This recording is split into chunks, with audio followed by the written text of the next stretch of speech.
This one sole project has 8 permanent installations and Army installations around the world, 7 traveling installations, 30 locations. Over 100,000 people have seen this.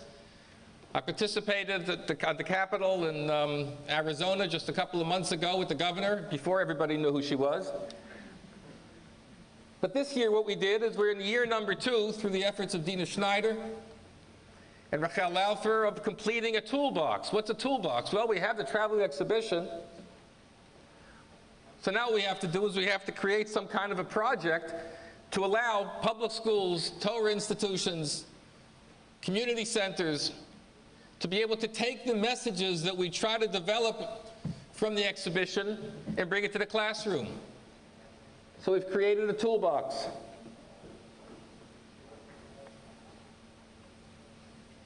Original material, curriculum workbooks.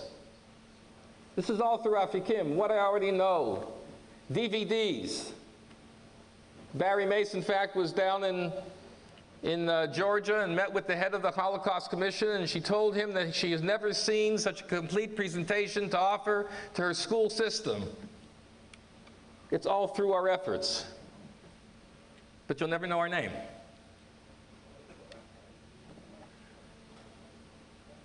This is the next exhibit which we are undertaking. If the first one discussed when humanity fails, the moment of liberation, this one is going to be called The Prelude to the Holocaust, the shrinking of rights.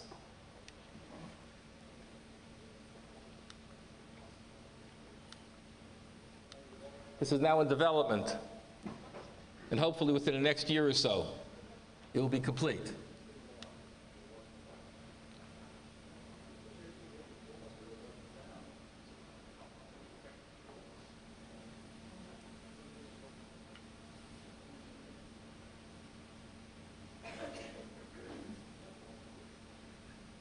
The Afikim Foundation was created as an incubator to respond to the needs of communities throughout the country, educational programs, cultural programs.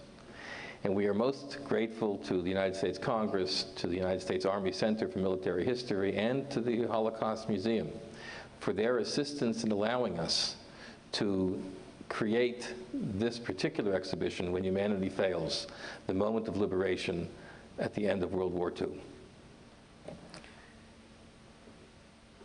You notice there are 4 people up there. We took the genre, started with one that you saw in the other room. We'll expand it to a liberator, the liberated, maybe a grandchild. But we don't stop with just the one soul. It's this brilliant idea, this docent. We call it guideposts, advice columns. In fact, imagine if we would have this on every college campus. Instead of the picture of Ezra over here, there'll be the picture of the mentor on campus. What do you want to know? What are you interested in? What kind of program? Or what about in community centers? What about in synagogues? The same concept. Let's blow it out. But let's not stop there. Ayala, please join me. Ayala, you here?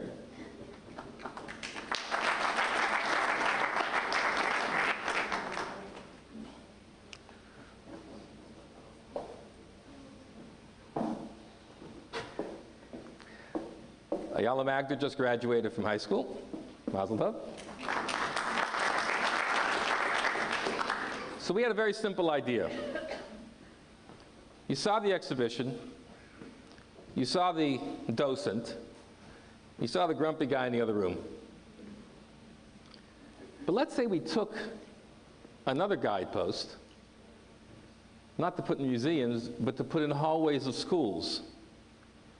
And maybe instead of talking about the crises or the issues of when humanity fails, how about values? How about chesed? How about pressure? How about struggles? So we took Ayala and we did the following.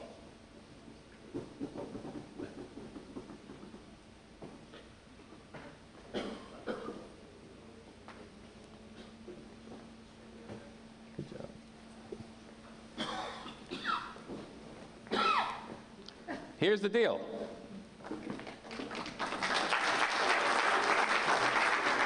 survive the pressures of school and make the right decisions for the right reasons. Listen to her brilliance. How do I deal with the pressure of getting good grades? Okay, let's be honest. There's virtually no escaping the pressure to get good grades in school. But what Judaism teaches us is that it's the effort that's considered to be the most important thing. Our sages say, according to the effort is the reward. What this means is that if you try hard to do what's right, if you're trying to be a good person, a kind person, if you're working hard in school, God knows that you care. And that's what really, really counts. He wants to know that you're trying and giving it your all. That's the key. Put in a sincere effort, and God will help you make it happen. So always remember, it's the effort that really counts. What's the secret to success? We all have goals and aspirations in life, and to achieve them, we need wisdom. But where can we find wisdom? Our sages teach us that a wise person is someone who's able to learn from others. And it makes sense, because along the way, everyone gains some very valuable insights into life, even our parents. So, appreciate that everyone you meet has something to offer, and listen to what others have to say. You'll discover so much wisdom, and that will make you a truly wise person.